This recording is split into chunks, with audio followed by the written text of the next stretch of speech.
Bonjour à tous, nous allons parler aujourd'hui de la classe d'actifs monétaires avec notre co-responsable de la gestion monétaire, Daniel Bernardo. Daniel, bonjour. Bonjour. Alors Daniel, d'abord, qu'est-ce que c'est qu'un fonds monétaire? Alors un fonds monétaire est un fonds qui investit sur des titres de créances négociables qu'on appelle des TCN.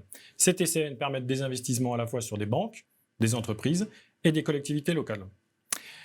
Il faut savoir que ce sont des outils de placement qui sont sur des horizons de placement justement qui sont extrêmement courts, qui vont de 1 jour à quelques mois et qui, sur l'échelle SRI, en termes de risque, sont sur les plus bas niveaux, c'est-à-dire niveau de 1 ou 2. D'accord, très clair, merci. À quel indice se compare-t-on quand on est dans une stratégie monétaire? Alors autrefois c'était l'Eonia, aujourd'hui Ouais. c'est l'Ester. Il faut savoir que l'Ester est repassé en territoire positif suite à la normalisation de la politique monétaire de la Banque Centrale Européenne. Pendant 8 ans il était sur des niveaux de moins 0,50%. Aujourd'hui on tourne autour de 3,65%.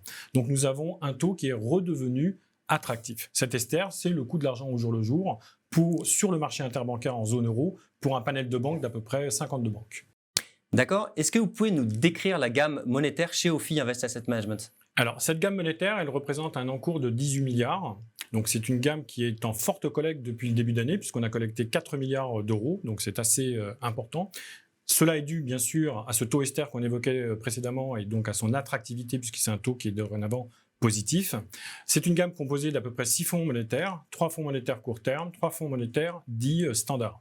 Dans ces fonds monétaires, on a une approche, une philosophie qui est qu'on a un biais structurel en faveur des entreprises, à la différence des autres fonds monétaires sur la place qui sont plutôt orientés avec des investissements bancaires. Nous avons un investissement qui est globalement ISR, puisque l'ensemble de la gamme est labellisé. Donc, nous avons une approche qui se fait avec un prisme qui est tantôt financier, tantôt extra-financier. Nous avons des investissements qui sont réalisés plutôt majoritairement sur des banques françaises et non pas des banques exotiques du style Bank of China, Dubaï ou Qatar.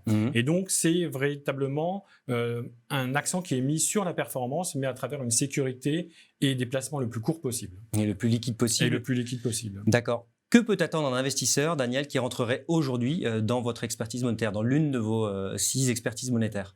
Eh bien, on peut s'attendre probablement à un taux qui est proche du taux Ester 1 an, qui est de l'ordre d'à peu près 3,80, 3,82, Ah oui, quand même. avec une approche qui va être d'essayer de battre ce niveau-là, dans une approche qui sera, bien sûr, sécurité, liquidité. C'est vraiment notre philosophie d'approche. Merci beaucoup, Daniel. Très Merci. clair. Je profite de ces échanges pour remercier les partenaires conseillers en gestion de patrimoine qui nous font confiance sur nos expertises, puisque sur les principaux courtiers grossistes que sont Norcia et ALFX, nous sommes dans le top de la collecte depuis le début de l'année. Merci à tous, bonne journée. Merci.